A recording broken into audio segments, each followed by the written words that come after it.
Queria pedir que você abrisse a sua Bíblia, por favor, no livro de Êxodo.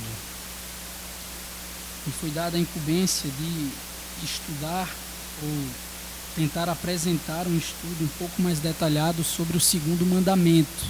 Os irmãos iniciaram uma série aqui sobre os 10 mandamentos no culto passado, ou no mês passado, né?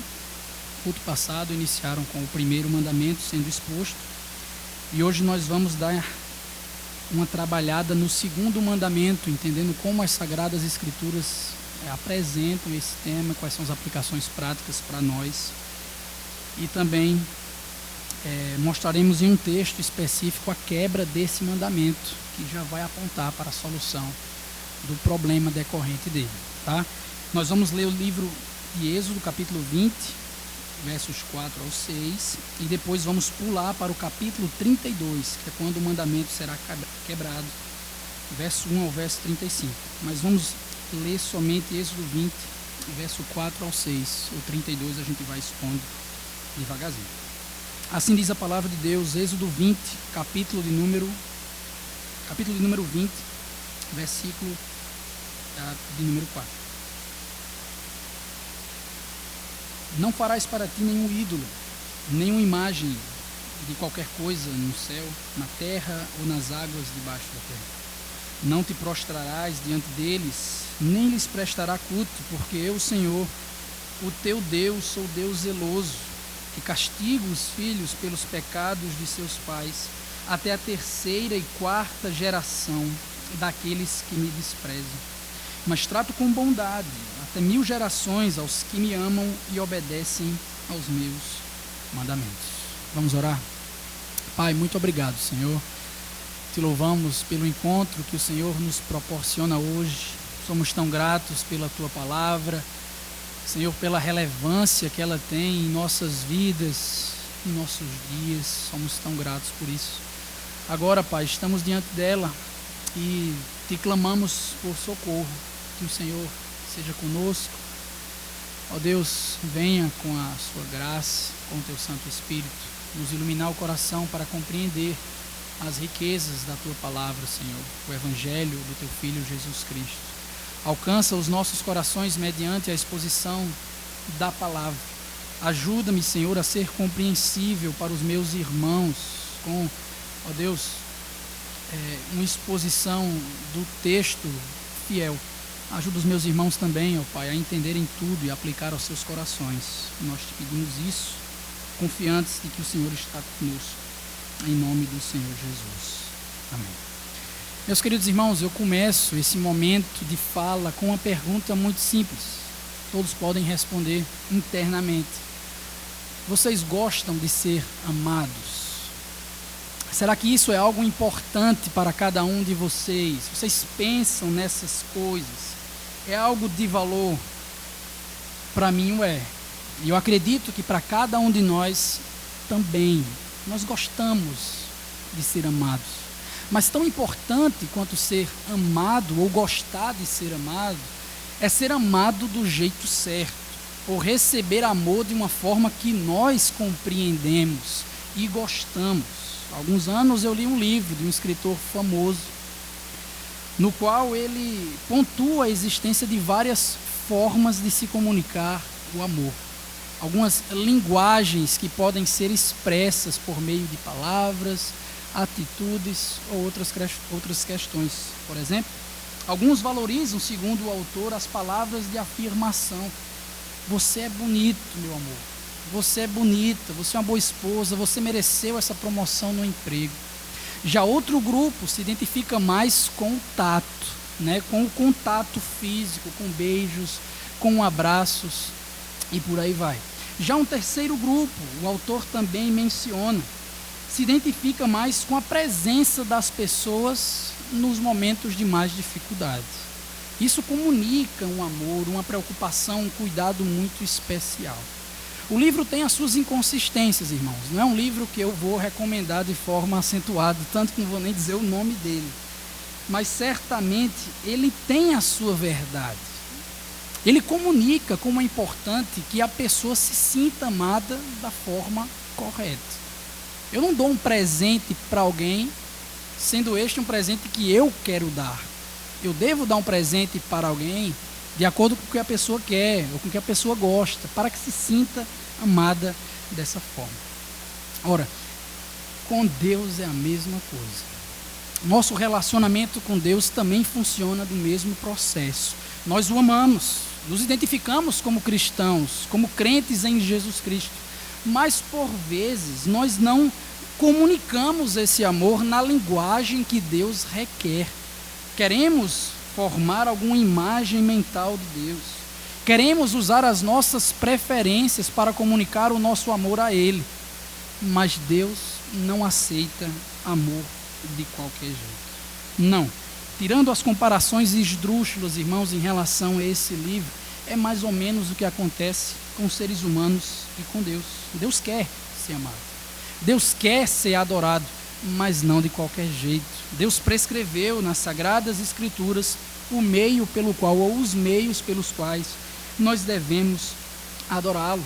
E como isso é importante para nós, como Ele é a coisa mais preciosa, de fato nós devemos, nesse momento e durante toda a exposição desse texto, humildemente refletir se estamos adorando, amando, glorificando a Deus do jeito que Ele quer. O segundo mandamento é definitivamente uma das 10 palavras do Decálogo que são mais mal compreendidas nos dias de hoje. Talvez porque o protestantismo que chegou aqui na América do Sul, especialmente no Brasil, foi muito combativo com a Igreja Católica. Muitas vezes com razão, outras vezes em questões de exagero. Talvez seja mal compreendido também por alguns tipos de pensamentos que circulam dentro do protestantismo mesmo. Por exemplo, luteranos e outras denominações acreditam que o primeiro e o segundo mandamento, na verdade, são um só. Mas a tradição reformada, a parte mais tradicional da igreja evangélica no nosso país, identifica uma separação entre o primeiro e o segundo mandamento. Mas do que se trata o segundo mandamento de forma específica? Como nós podemos aprender questões pertinentes a partir dele? É por isso que eu pedi que você abrisse no livro de Êxodo, capítulo 20, porque vamos olhar para a palavra, entender de fato o que o mandamento significa. E em seguida vamos a Êxodo, capítulo de número 32. Observe, nós fizemos a leitura desse texto. A base do mandamento é dividida em 4 grandes partes. Em primeiro lugar, o mandamento sendo dito como regra. Em segundo lugar, a razão do mandamento, o seu motivo. Em terceiro lugar, um aviso em caso de desobediência. E por fim, uma bênção ou uma promessa em caso de cumprimento. Vamos por partes. Em primeiro lugar, observe o texto. Nós temos a regra sendo descrita. O povo de Deus, os israelitas, não podiam fazer imagens de esculturas. Por quê?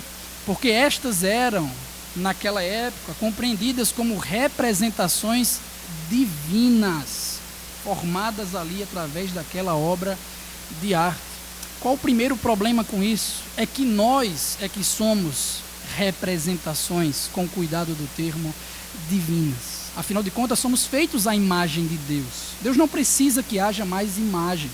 Então, o povo é, à primeira vista, proibido de fazer imagens de escultura. Contudo, isso não significa simplesmente uma proibição a ferramentas que produzem imagens. Isso que era um meio de muito uso naquele tempo antigo para sustento de famílias. Muito menos o texto afirma uma proibição a obras de arte, a imagens sendo feitas, bonitas. Não, irmãos, de forma nenhuma. Na verdade, o que nós temos é que Deus não poderia proibir imagens de escultura, obras de arte, seja de qualquer natureza, se Ele mesmo, ao próprio Moisés, alguns capítulos atrás, ordenou que na Arca da Aliança, que no candelabro, várias formas e imagens, como anjos, leões e palmeiras, fossem feitas. Deus aprecia a arte. Deus não condena a arte. Deus criou a arte. Ele dotou os seres humanos de capacidade artística. Então não é isso que o mandamento está falando. O problema não é ter imagens dentro de igrejas. problema não é ter imagens como artefatos, entre aspas, religiosos. O problema central, meus queridos irmãos, é outro. Esse que eu vou explanar há pouco para vocês. O fato é que essa é uma verdade que a Bíblia apoia. Você não vai encontrar um profeta sequer no Antigo Testamento e nenhum também no Novo Testamento condenando a imagem per si, como se fosse uma coisa má, que Deus reprova. Muito pelo contrário. E aqui um compositor cristão muito influenciado pelo famoso Francis Schaeffer, esse que era um defensor ferrenho da arte, disse uma frase muito impactante, simples e objetiva em relação ao segundo mandamento. Em um mundo, diz ele, onde o belo é visto com desconfiança, lembremos que o Pai de Jesus é também o Deus da beleza. Deus é o Deus da beleza, de tal forma que o belo que é formado, que nós admiramos, aponta para Ele mesmo. Deus aprecia o belo porque o belo se parece com Ele mesmo. Dessa forma, precisamos nos aproximar do texto rejeitando alguma proibição a obras de arte. O problema no texto que nós acabamos de ler é o culto. É a adoração por meio dessas imagens. É utilizar isso como um substituto de Deus, ou como uma forma limitada de um ser transcendente, que agora seria adorado. Deus aprecia a arte, mas Deus, primeiro mandamento, não tolera a idolatria. Deus não divide a sua glória com ninguém. Ele deve ser adorado da forma correta. Após a regra, observe no texto, temos também a razão. O motivo pelo qual a regra foi instituída. Porque o Senhor é Deus zeloso. É um Deus apaixonado. É um Deus comprometido com o seu povo, cuidadoso e, no bom sentido da palavra, ciumento. Ele quer o bem das nossas vidas. Ele nos quer perto dele. Ele tem ciúmes nesse sentido. Afinal de contas, como disse o mandamento anterior, o primeiro, Deus requer exclusividade absoluta, do jeito dele, para glorificá-lo. Depois temos o aviso, também no texto. No caso, o castigo do pecado em 3 ou 4 gerações. Aqui não podemos pensar que inocentes seriam punidos por causa dos pecados dos seus pais. Observe o detalhe do texto. São aqueles que desprezam ou continuam desprezando o Senhor. 3 ou 4 gerações nesse sentido vão encontrar punição. Mas depois do aviso em caso de descumprimento, temos também a promessa, a qual, observe, é infinitamente superior ao aviso. O texto diz que o Senhor promete mostrar bondade até 1000 gerações daqueles que o amam e o obedecem. A palavra bondade, do hebraico resed, significa fidelidade pactual, de aliança, um amor que não se acaba, um cuidado incessante. Isso por 1000 gerações, para toda a eternidade. Deus não larga o seu povo. Então, a bênção é maior do que a maldição nesse sentido. A promessa é infinitamente melhor do que o aviso. E se formos resumir todo o mandamento em uma frase, aqui eu me aproprio do reverendo Philip Ryken, o que é claro é que enquanto o primeiro mandamento nos proíbe de adorar falsos deuses, o segundo mandamento, agora vem o ensinamento, nos proíbe de adorar o verdadeiro Deus falsamente. O que flui, portanto, do texto de Êxodo 32, e eu peço que agora você se dirija para lá, é a parte positiva do mandamento. Assim como não matarás também significa preservarás a vida, assim como não adorarás a outros deuses significa adore ao único Deus, a parte positiva desse mandamento é que nós devemos adorar o Deus certo do jeito certo. Afinal de contas, é assim que ele quer ser amado.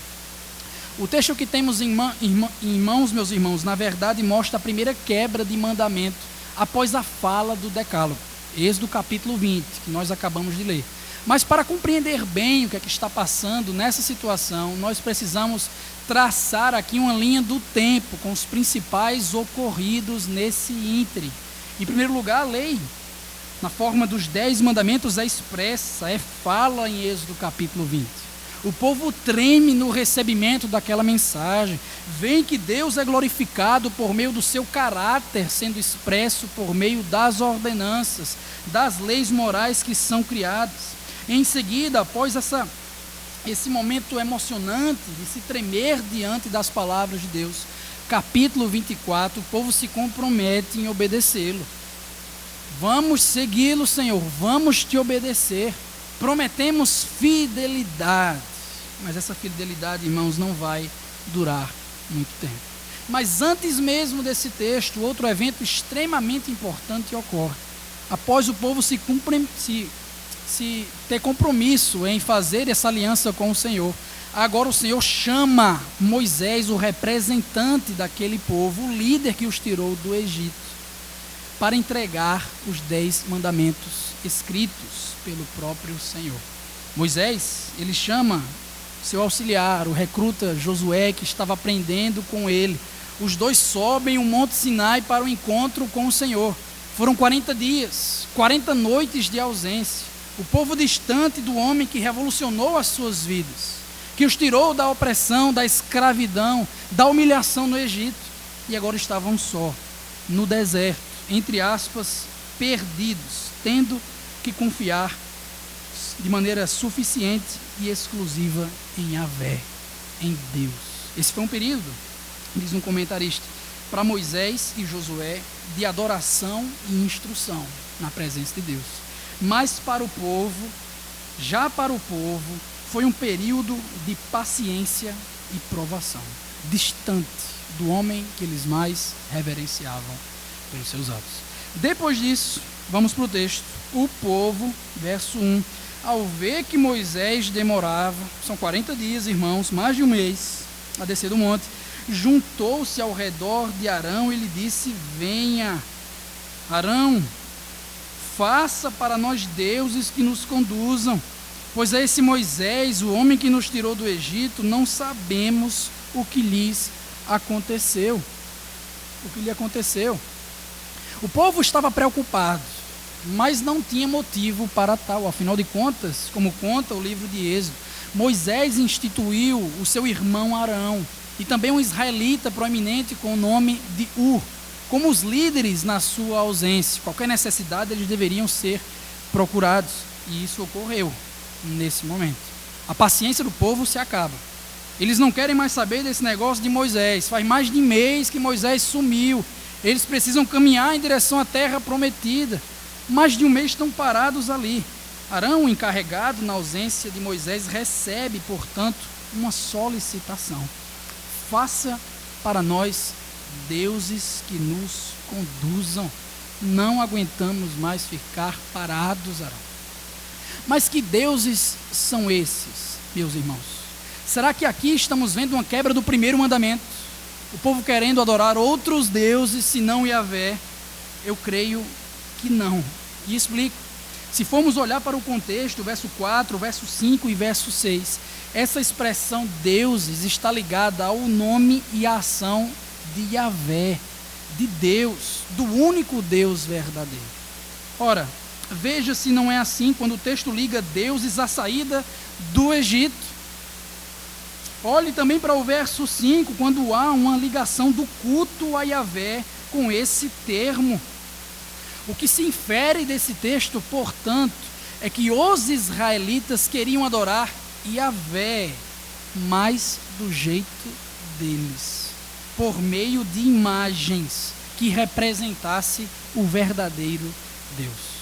Mas Lucas, e como se explica a palavra deuses? Na minha versão ela se encontra no plural. Na versão que você falou também se encontra no plural. A palavra para deuses, irmãos, do hebraico é Elohim, tanto famosa, tanto falada em vários momentos. Elohim literalmente significa deuses, mas ela é descrita pela gramática de uma forma muito específica para o Senhor, porque não é utilizada em nenhum outro substantivo no plural. Somente Deus, Yahvé, o único Deus verdadeiro, recebe o nome no substantivo plural para comunicar a sua glória, a sua majestade, a sua singularidade, a sua diferença com todos os outros substantivos. É uma forma, portanto, de glorificar o nome de Deus. Com isso, todas as coisas do texto se encaixam. Eles querem adorar a Deus, mas do jeito deles, quebrando o segundo mandamento. Como isso foi acontecendo? O texto vai começar a desenvolver, irmãos, mostrando a reação de Arão, o líder encarregado, diante dessa solicitação perversa. Ele ouviu o que foi falado, mas também estava com o coração corrompido, não queria mais esperar o seu irmão. Ele manda, portanto, observe o versículo 2, que os israelitas tragam para ele brincos de ouro dos seus familiares, literalmente, brincos das suas mulheres, dos seus filhos e das suas filhas. Ele junta, coleta todos esses brincos, joga no fogo e vai fundir numa imagem, vai modelar uma forma específica que o povo de Deus iria adorar o Senhor. O problema é que essa expressão brincos de ouro se repete também no contexto anterior de Êxodo. Lá quando o povo sai do Egito, que Deus providencia a sua saída, de repente o Senhor abençoa o seu povo, fazendo com que os egípcios dessem brincos de ouro para o seu povo. Providência. Deus assim o fez. Nesse momento, portanto, o que nós temos é que o líder que foi instituído falha miseravelmente na sua tarefa, ao mesmo tempo que o povo de Deus despreza a sua providência, despreza a sua graça e o seu cuidado, trocando esses brincos de ouro por uma forma específica para adorar ao Senhor. Com isso, irmãos, nós aprendemos algumas lições extremamente importantes. Em primeiro lugar, isso tem que estar na nossa mente hoje, diante de tanta falha que vai acontecer por meio dos líderes. O Senhor precisa sempre ser mais essencial, fundamental, importante para o nosso coração do que os líderes. Sabe por quê? Porque como Arão também o fez, todos os líderes humanos vão falhar. Pastores, maridos, governantes, todos vão falhar porque são pecadores. Portanto, o que nós precisamos fazer no primeiro momento é olhar para aquele que não tem chance de fracasso, aquele que não pode errar em momento algum. Nós fixamos os nossos olhos no Senhor perfeito. Ele não nos decepciona de forma nenhuma, mesmo que os líderes falhem, como o povo achava de Moisés, demorando, os abandonando, como o povo iria perceber sobre Arão daqui a um tempo. Mesmo que os líderes falhem, nossos olhos têm que estar no Senhor, e no Senhor somente, porque Ele não nos decepciona. O Senhor é perfeito, meus queridos irmãos. Ainda assim, pegando agora o outro lado, é da vontade de Deus que nós sejamos submissos aos nossos líderes. Deus nos governa por meio dos nossos líderes. Essa é a grande lição do 5º mandamento que vocês vão estudar. Honrar pai e mãe é honrar toda a autoridade constituída por Deus. Por isso, pelo seu papel, eles devem ser dignos de respeito, de carinho, de cuidado, como diz Hebreus, de obediência também, porque Deus governa a sua vida pela sua providência através dos líderes que são instituídos, a não ser que não estejam de acordo com a palavra do Senhor. Outra lição prática que o texto nos proporciona, meus irmãos, é que nós não podemos seguir o mesmo exemplo desse povo que desprezou a graça de Deus. O Senhor os abençoou de forma providencial. O povo não tinha nada, todo mundo mendigo no Egito, escravizado.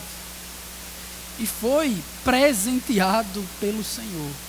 Mas de repente jogou esse presente fora para seguir as suas preferências, para abandonar o que Deus requeria deles.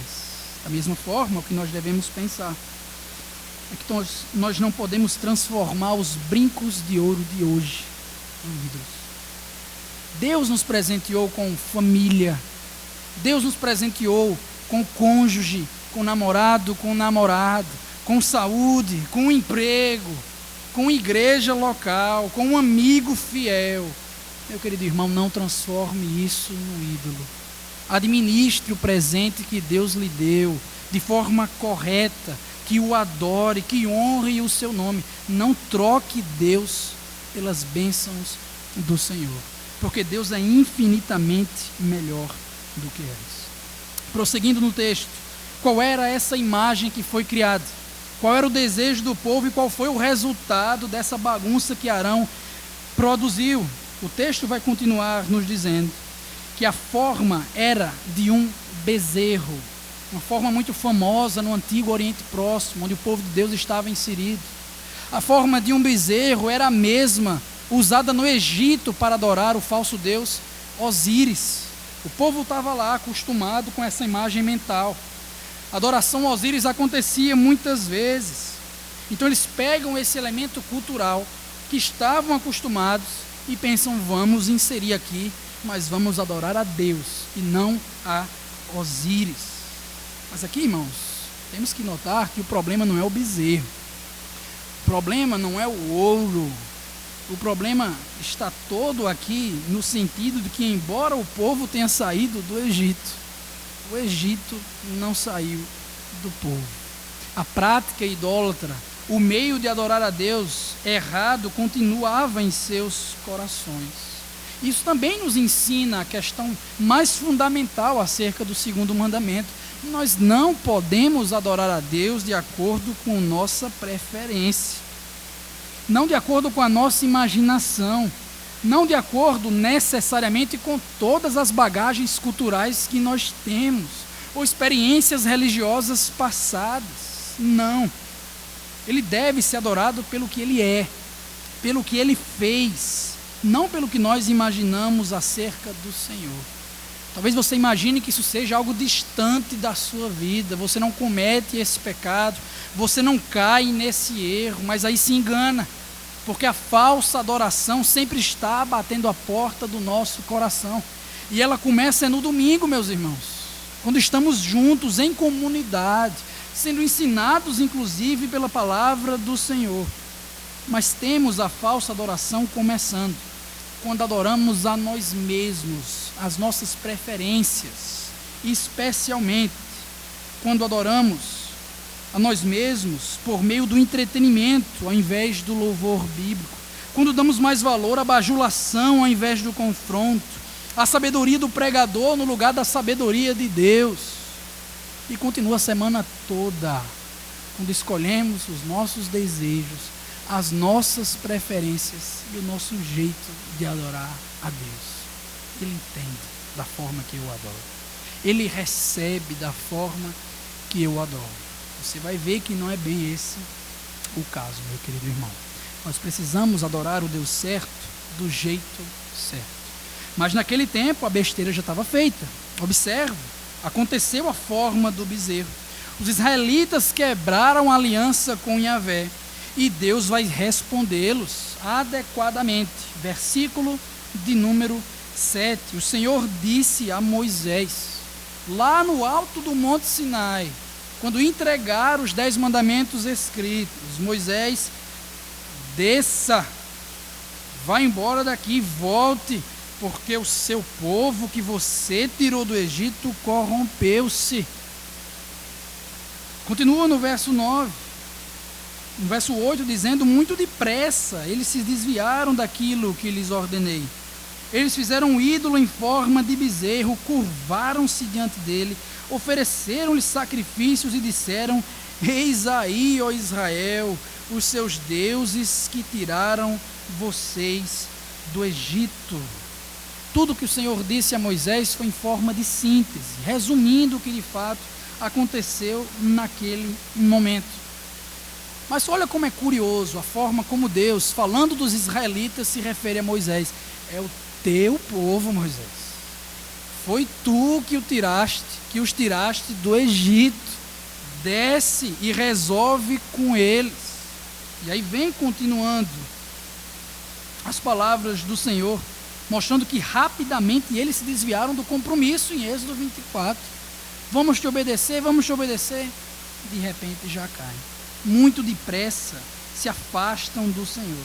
E então no verso 9 o Senhor continua dizendo a Moisés: eu tenho visto, Moisés, que este povo é um povo obstinado. Esse povo não presta, não tem compromisso, é desobediente. Esse povo está num estado de separação de mim. Não é meu povo.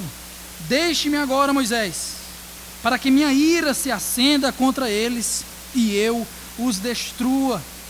Depois farei de você uma grande nação. Deus ameaça derramar a sua ira. Por quê? Porque o povo pecou e Deus é justo, como nós cantamos e oramos agora há pouco. O pecado precisa ser punido. A ira de Deus vem em resposta ao pecado cometido dos seres humanos. Deus ameaça nesse sentido, mas não se esquece também que é um Deus pactual, que continua fiel ao seu povo. Lá atrás, em Gênesis capítulo 12, indo mais para frente, ele firma um pacto com Abraão. Pacto esse que é confirmado nesse momento com Moisés. Afinal de contas, as últimas palavras são: depois farei de você uma grande nação. Vou dar continuidade ao que começou com Abraão. A promessa que eu fiz para ele, que passou para o seu filho Isaac, passou para Jacó, que virou Israel. Essa promessa vai continuar e um dia serão numerosos os descendentes. Um dia muitos povos serão abençoados, serão meu povo.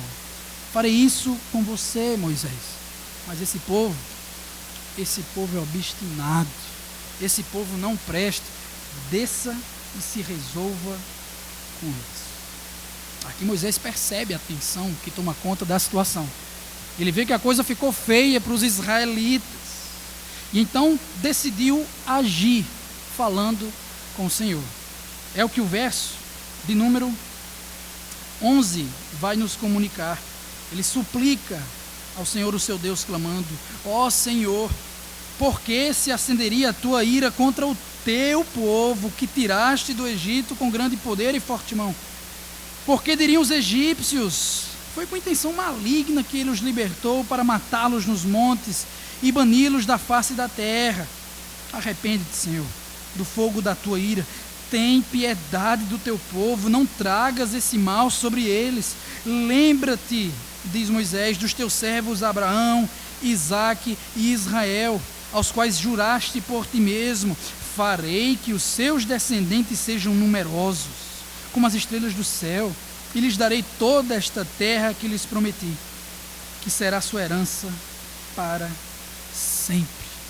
Moisés tenta argumentar com o Senhor com 4 vertentes diferentes. Observe a primeira delas. Moisés assevera que os israelitas são um povo de Deus. É o teu povo, Senhor. Foi tu que os tiraste do Egito. Segundo lugar, Moisés mostra ao Senhor que a glória da sabedoria e bondade de Deus seria manchada no Egito. Eles poderiam entender tudo isso com uma intenção maligna da parte de Yahvé.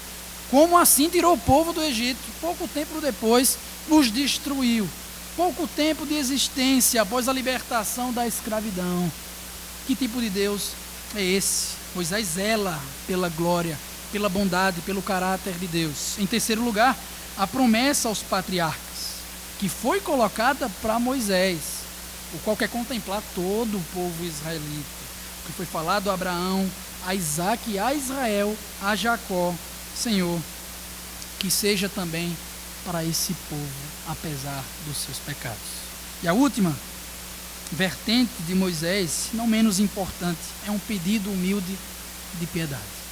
Senhor, tem misericórdia do teu povo, perdoa-lhes pelo pecado cometido.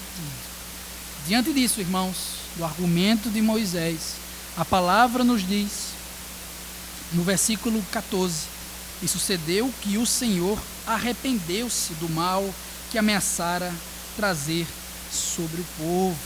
Esse arrependimento, apenas uma nota, não mostra que Deus está mudando, ou que Deus é flexível, que Deus pode errar em algum desejo ou em outro. Não, é apenas uma forma da linguagem da época em comunicar a ação de Deus de uma forma compreensível para as pessoas. É o que chamamos na teologia de antropopatia. Deus se comunica de uma forma compreensível, as pessoas entendem, não precisamos polemizar e criar especulações acerca do tema. O fato é que Deus ouviu Moisés naquele instante. E então, o texto vai continuar. Versículo de número 15. Moisés começa a descer do monte. Após falar com Deus, após clamar por misericórdia, lá vai Moisés descendo o alto monte Sinai, se preparando para o encontro com o seu povo. E ele levava nas suas mãos as 2 tábuas da aliança, do pacto firmado com Deus, já quebrado inclusive pelos israelitas, antes de chegar em forma escrita. Mais informações sobre essas tábuas estão no verso 15 e 16.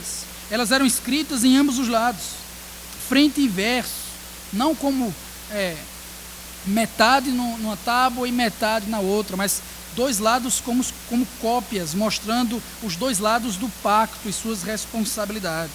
Além disso, verso 16, a informação precisa é que elas tinham sido feitas por Deus.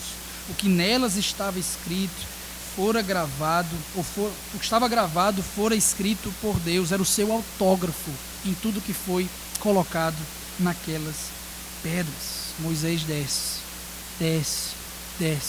e de repente vai chegando perto, até que de repente, no verso 17, Josué escuta um barulho.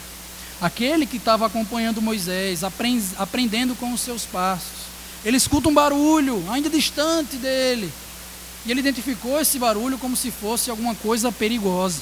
Que coisa era essa? Era um barulho, segundo ele, de guerra no acampamento. Moisés, os egípcios devem ter nos alcançado.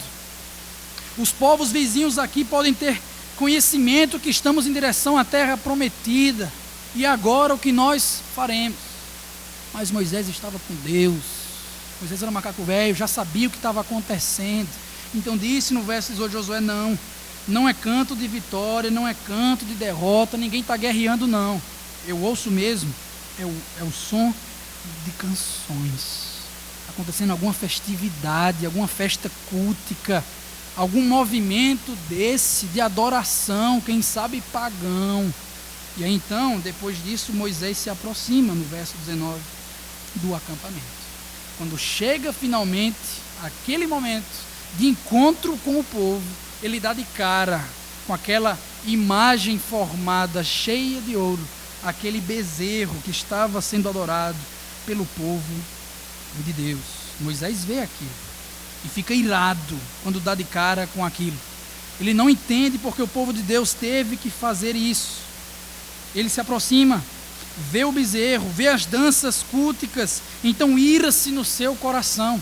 Não uma ira pecaminosa, implosiva ou explosiva, mas uma ira santa, zelosa pela glória de Deus, pelo seu nome santo.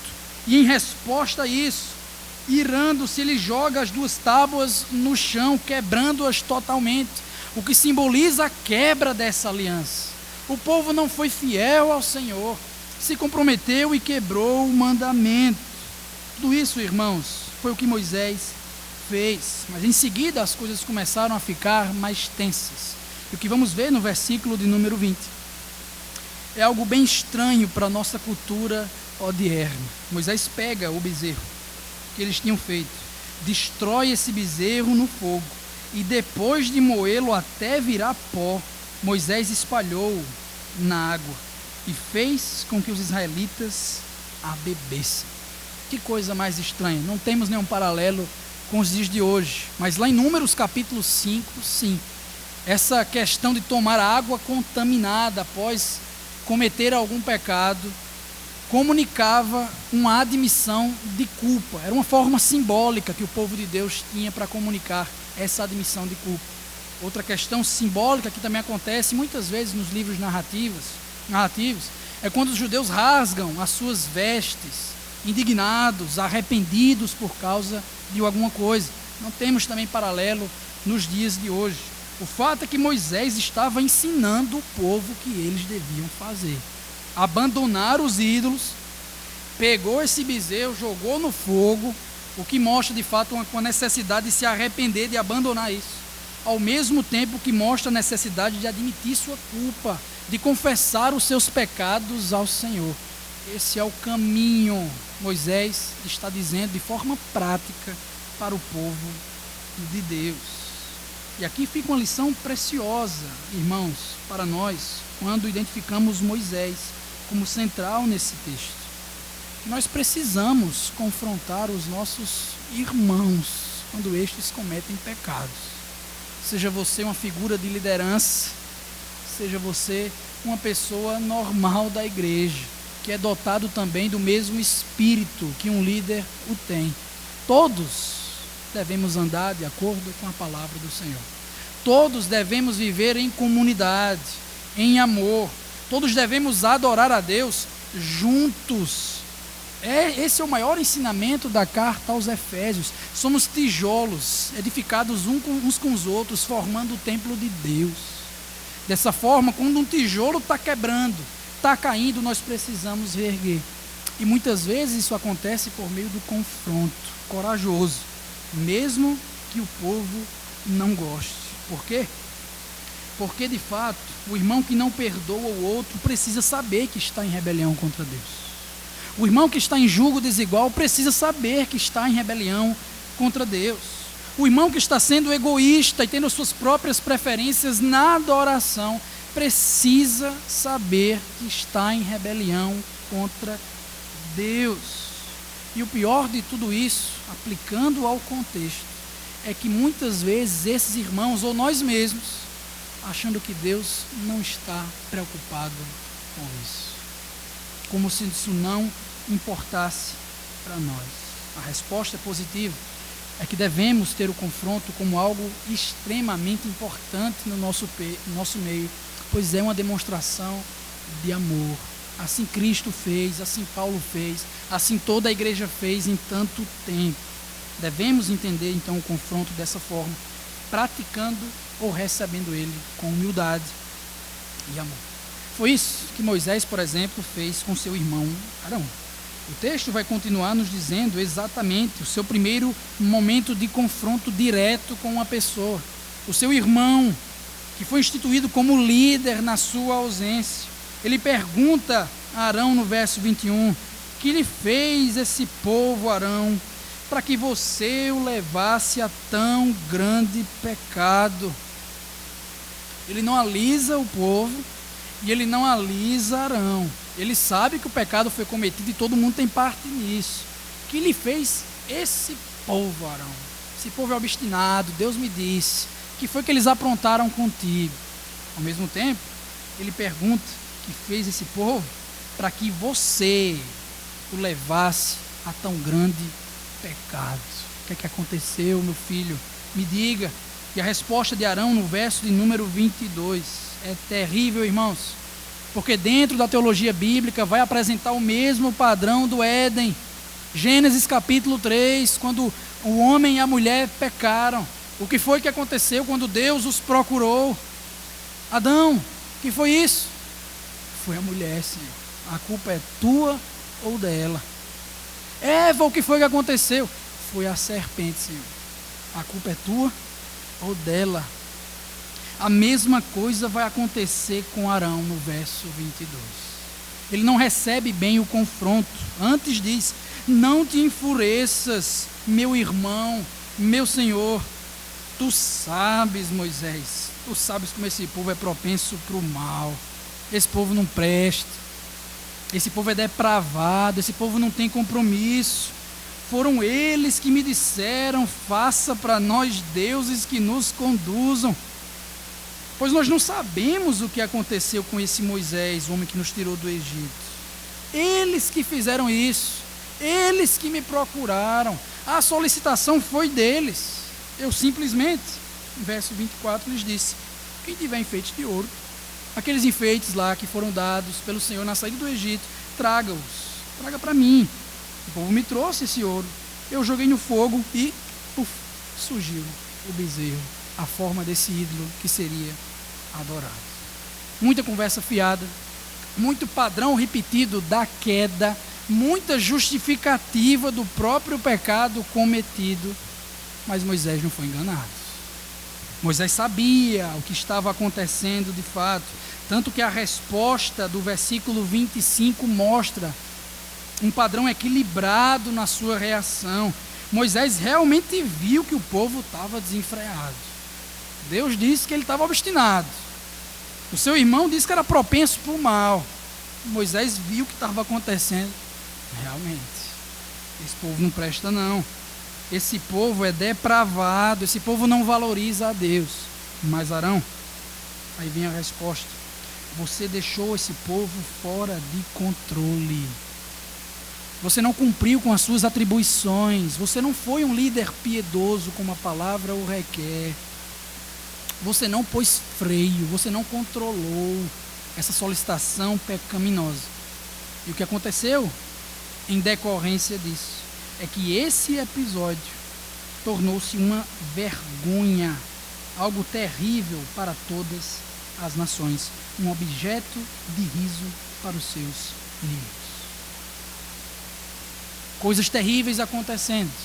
Arão repreendido por Moisés, mas falta o povo. Moisés não esquece deles, verso 27. O melhor, verso 26.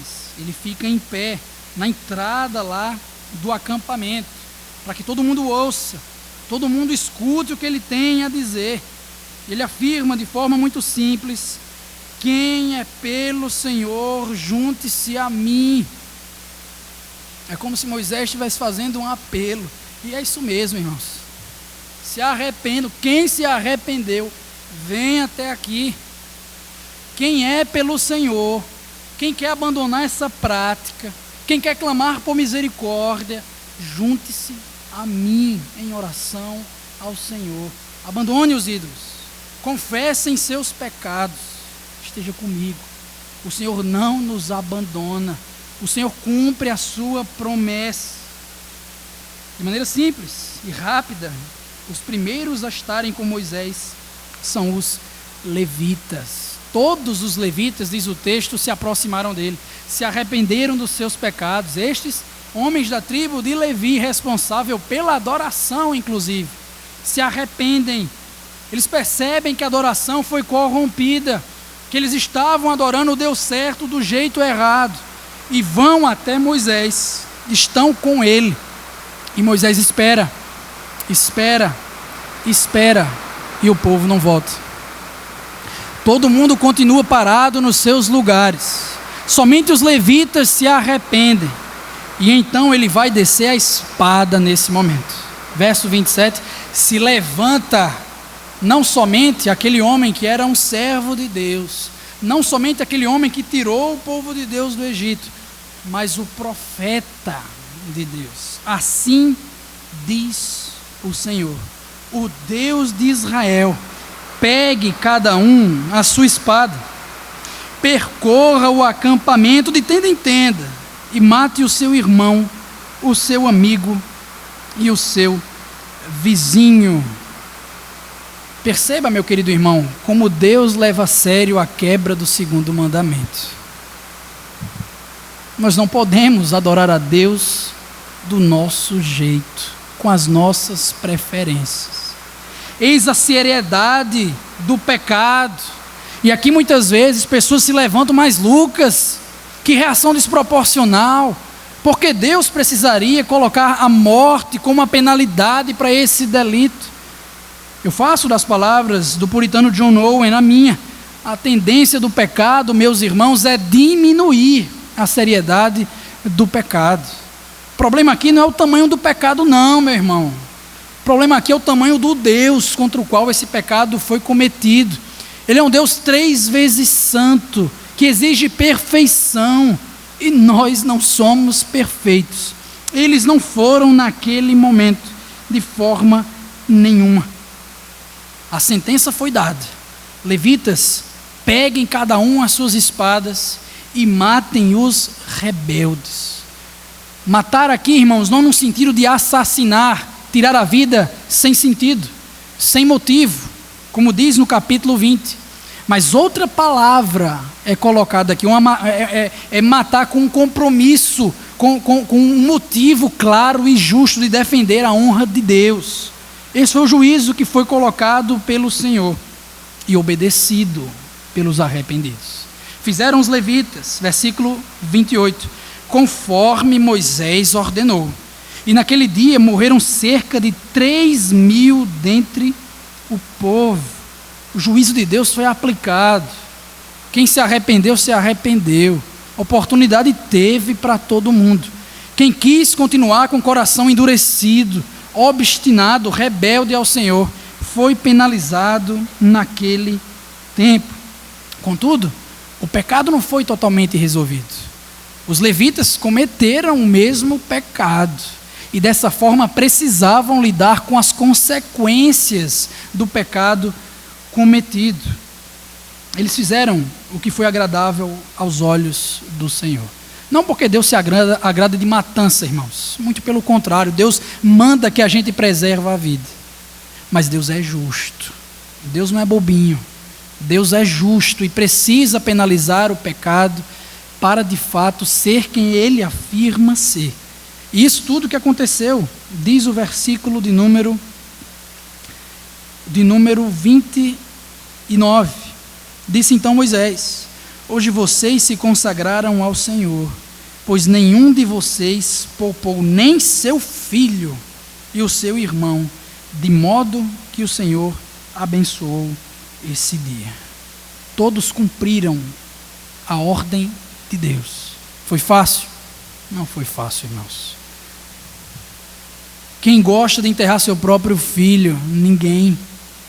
Quem mais gostaria de matar, ainda que justamente, o seu próprio filho para defender a honra de Deus? Isso traz dor, isso traz dificuldade, isso traz consequências severas para toda a vida. Mas perceba, não perca o grande detalhe desse texto.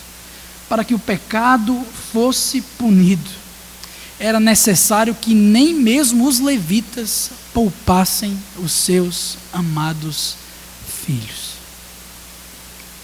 Nem seus filhos amados eles poderiam poupar. E aqui temos que dar graças a Deus, meus queridos irmãos, porque o Senhor é justo, sim. O Senhor é espada, sim. O Senhor se ira, sim. O Senhor condena o que está errado, sim. Mas o Senhor se compadece das nossas fraquezas. O Senhor é gracioso, o Senhor é amoroso, o Senhor se preocupa com o seu povo. O Senhor tomou providências para que nem todos os filhos morram, para que nem todos se percam eternamente. Deus é justo e Deus é amor, meus irmãos. Eis o que John Stott certamente diz: Deus é justo e Deus é amor. E onde nós encontramos a maior verdade dessa afirmação? Na cruz do Calvário, onde a justiça e o amor de Deus se beijam. Por quê? Porque para que o pecado fosse punido, não foram os levitas, mas Deus não poupou o seu amado Filho, para que você fosse perdoado, meu irmão, para que eu fosse aceito na sua presença, para que uma adoração correta chegasse aos céus. Deus pegou a espada e moeu seu Filho naquele maldito madeiro, por amor a mim e a você.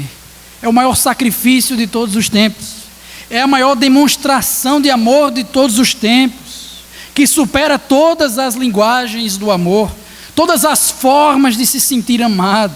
Deus comprou a nossa salvação, Deus possibilitou que estivéssemos com Ele, Deus nos livrou da morte eterna, e por isso, por Deus não ter poupado o seu amado Filho, nós louvamos o seu nome. Se aqui nesse texto não encontramos nenhuma saída, por ora, se tudo parece por demais duro, meus queridos irmãos, não se esqueçam que o Filho de Deus veio, que Jesus veio e pôs fim ao pecado na vida do ser humano que crê no seu nome, o ser humano que estará com Ele para sempre, o adorando, o Deus certo, do jeito certo. Louvado seja o seu nome.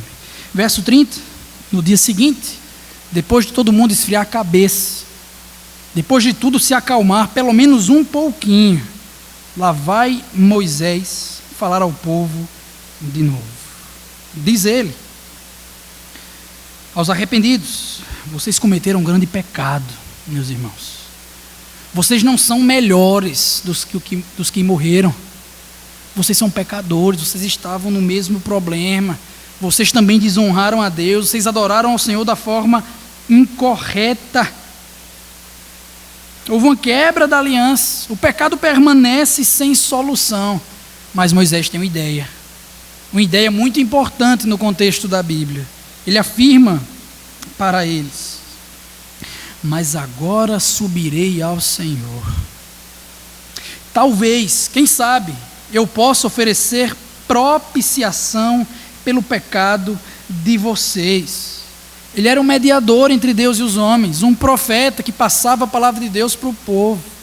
E tendo essa posição importante, Moisés promete para o povo que ia tentar dialogar com Deus. Quem sabe as coisas melhorem, eu vou orar. Eu vou orar para que haja uma propiciação aqui, pelo pecado de vocês. O que é propiciação, irmãos? Nos responde um comentarista: é aquele ato sacrificial pelo qual Deus se torna favorável a nós. A ira de Deus ia cair sobre nós, de repente foi desviada, e agora ele se tornou propício, favorável ao seu povo. É isso que Moisés quer que aconteça. Mas será que Moisés tem capacidade para isso? Será que Moisés pode bater no peito e dizer: Senhor, será que isso poderia ser possível? Será que o Senhor se tornaria propício a nós depois de tamanha atrocidade que ocorreu? E aqui, irmãos, nos versos 31 e 32, nós vamos ver essa ideia se materializando. Como isso ocorreu, diz o texto: Moisés voltou ao Senhor. Ele se ajoelha, ele ora ao Senhor, o seu Deus, e diz: Senhor, que grande pecado cometeu esse povo. O povo te abandonou, Senhor.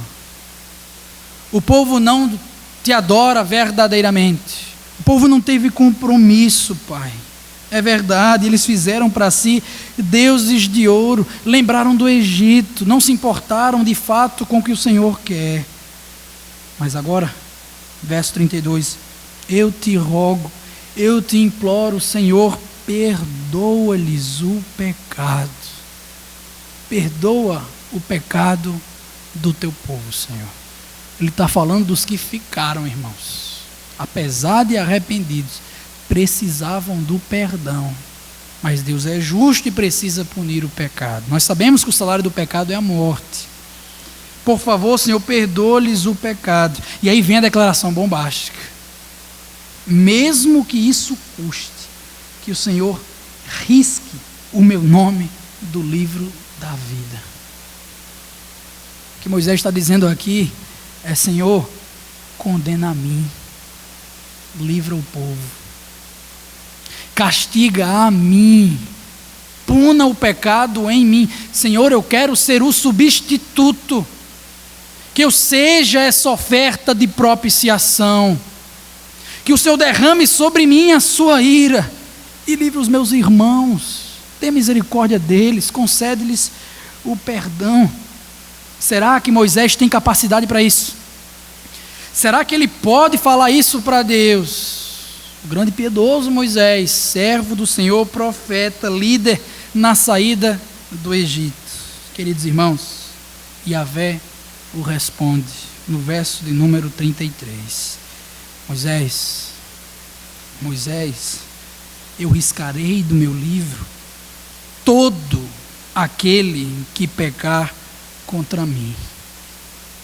Isso inclui os egípcios, isso inclui os caldeus, isso inclui os obstinados, os levitas arrependidos, isso inclui Arão. Moisés, isso inclui você. Você é um pecador, você não é perfeito, você não pode substituir o povo de forma nenhuma. Você também precisa de perdão, assim como eles. Isso inclui a mim e a vocês, meus irmãos. Nós não vamos conseguir agradar a Deus. Nós não vamos ser substitutos estatutos, não vamos conquistar com a força do nosso braço, com os nossos atos de adoração, com os nossos votos, nossos sacrifícios religiosos. Não há criatura alguma que possa nos ajudar, nem mesmo o piedoso Moisés. O que dirá de mim? O que dirá de você? Estamos perdidos. Não temos solução para esse problema de maneira primeva nesse texto. Mas o verso 34, nós vemos o encerramento da resposta de Deus. Quando ele diz: agora vá, Moisés, continue guiando o povo ao lugar de que lhe falei. Vá em direção a Canaã, terra que mana leite e mel.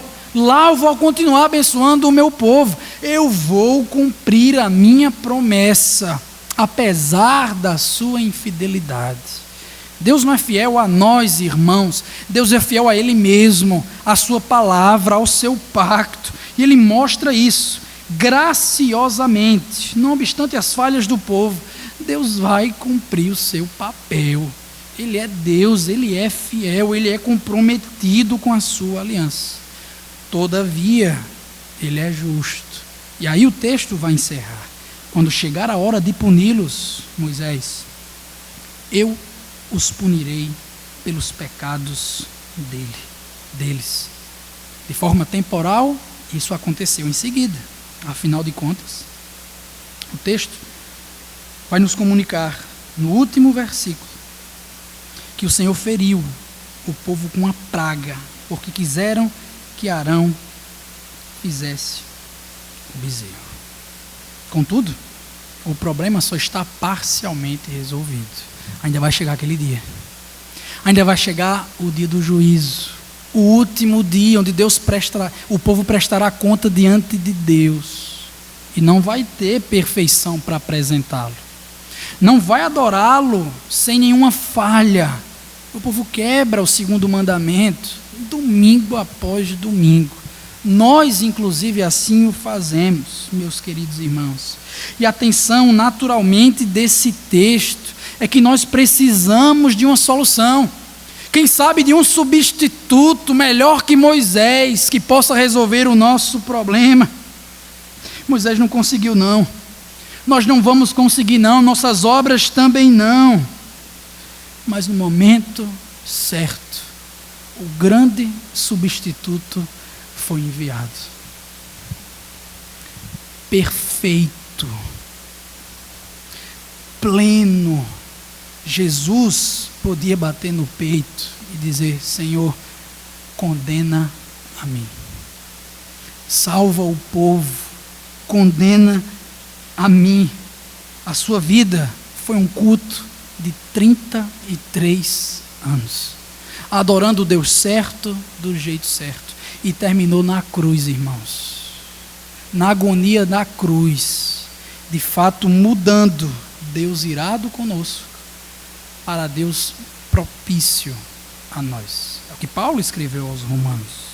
Deus o ofereceu como sacrifício para propiciação mediante a fé, pelo seu sangue, demonstrando a sua justiça. Foi por amor que Jesus veio. Foi por justiça que Jesus foi condenado. Deus é justo, Deus é amor, Deus se importa com as nossas vidas. Deus recebeu a adoração perfeita de Cristo. E nós devemos louvar o seu nome. Por quê? Porque nós não estamos mais em Adão. Adão não é o nosso representante pactual. Adão não é o nosso substituto. Nem mesmo Moisés consegue ser. Mas em Cristo Jesus, nós adoramos a Deus perfeitamente. Que riqueza, meus queridos irmãos, esse Cristo maravilhoso, e é justamente com Ele que eu encerro esse sermão. Não para que nós terminemos essa noite adorando um bezerro de ouro, os nossos desejos, as nossas imagens mentais de Deus, as nossas preferências de música ou de pregação, mas que terminemos adorando a imagem perfeita do Deus invisível. Jesus Cristo, quem o vê, vê ao Pai. Ele é a revelação completa de Deus, o qual falou muitas vezes e diversas maneiras aos nossos antepassados, mas na plenitude dos tempos nos falou finalmente e perfeitamente por meio do Filho, o resplendor da glória de Deus, a exata expressão do seu ser. Meu querido irmão, Deus proveio um meio de propiciar a si mesmo para desviar a sua ira de nós. E esse meio é Cristo Jesus, o adorador perfeito. Estando nele, pela fé, nós adoramos o Deus certo, do jeito certo.